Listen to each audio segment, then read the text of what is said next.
Mana shu prezidentimizni olib borayotgan islohotlaridan natijasida mana bultirgi yilda shirin suv, ichimlik suvlari qilib berildi. 100% har bitta xonadonga ichimlik suvi kirdi. Mana kredit masalasida bironta muammo yo'q. Hamma xohlagan kreditini olib, davlatdan hisob-kitobini olib boradi. Bu narsalar uchun biz avvalo prezidentimizni o'zlariga tuman hokimligi, masalan tuman hokimini tanimasdik. Hozir viloyat hokimigacha hammani taniymiz, hamma xabar olyapti, hammasi xursand, yaxshi hayot kechiryapmiz.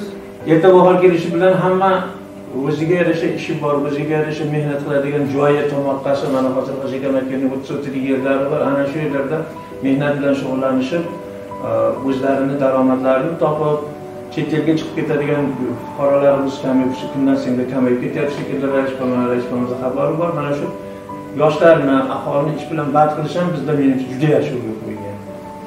To'g'ri. Gaplaringga qo'shilamiz.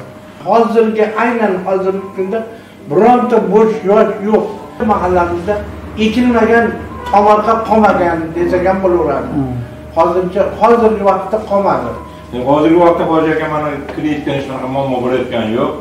Mana rais 7lik, mahalla 7liga mana bir hafta 10 kun ishlab kreditni chiqarib beryapti menimcha. Bu cho'tirlarni ham 80% kredit bilan qurib o'z ishxonani.